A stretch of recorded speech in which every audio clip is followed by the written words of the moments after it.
अरे रामू, तू हमारे बेड पर क्या कर रहा है?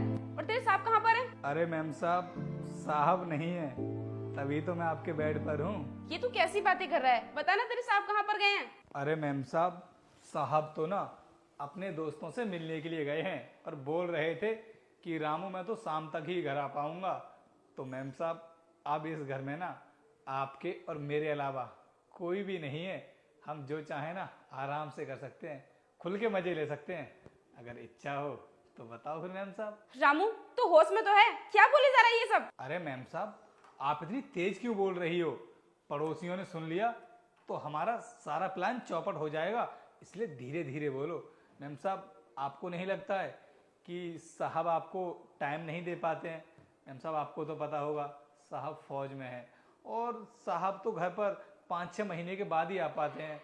और आपकी भरी जवानी ऐसे ही बेकार जा रही है, इसलिए आपका ख्याल रखने के लिए मैं हूं ना इस घर में। मुंह बंद कर ले तू अपना। तुझे कैसे पता कि मेरे पति मुझे टाइम नहीं देते हैं? मुझे आपके घर में आए हुए पूरा 1 महीना हो चुका है और मुझे सब पता है कि आपके पति आपको कितना टाइम देते हैं। बेशक वो मुझे कम टाइम देते हैं, लेकिन मैं उनसे बहुत प्यार करती हूँ। मैं उन्हें कभी धोखा नहीं दे सकती। अरे तो मैडम, मैं कब आपसे बोल रहा हूँ कि आप अपने पति को धोखा दो और मुझसे शादी कर लो?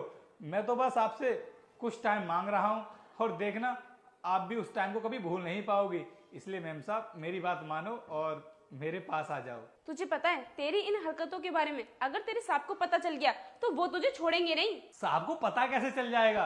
अरे इस घर में हम दोनों के अलावा कोई भी नहीं है और मैं तो साहब को बताने वाला हूँ नहीं। और जब हम दोनों के बीच ये सब कुछ हो जाएगा, उसके बाद आप भी साहब को नहीं बताओगी तो साहब को कैसे पता चलेगा? मुझे लगा था कि तू बहुत अच्छा इंसान है, इसलिए मैंने तुझे अपने घर पर काम पर रख लिया। लेकिन तू मेरे बारे में इतनी गंदी सोच रखता है, ये मुझे नहीं पता था। अगर मुझे पहले पता होता ना तो मैं तुझे अपने घर में कभी नहीं लेकर आती। मैं तो आप ही के फायदे की बात कर रहा था और मैं आपको बता दूं कि आपको ना इससे अच्छा मौका कभी नहीं मिलेगा। इसलिए इस मौके को अपने हाथ से मत जाने दो, आ जाओ मेरे पास। अब तो तूने अपनी हद ही पार कर दी है। मैं तुझे अभी इस घर से निकालती हूँ। उठ, निकल चल। रुक जाओ अनुष्का। अरे मनु, तुम अचानक से यहाँ पर कैसे आ गए? रामू तो मुझसे कह रहा था कि तुम अपने दोस्तों से मिलने के लिए गए हो। अनुष्का, मैं कहीं नहीं गया था, मैं तो बस दरवाजे के पीछे खड़ा था। तुम दरवाजे के पीछे थे और ये मेरे साथ इतनी बदतमीजी कर रहा था? तुमने कुछ नहीं कहा से, चुपचाप खड़े होकर सुनते रहे।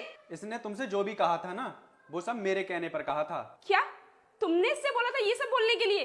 लेकिन क्यों? क्योंकि अनुष्का, मैं तुम्हारा टेस्ट ले रहा था। तुम्हें तो पता है कि मैं ज्यादातर टाइम बॉर्डर पर रहता हूँ और तुम घर पर अकेली रहती हो, इसीलिए मुझे लगा था कहीं तुम रामू के साथ में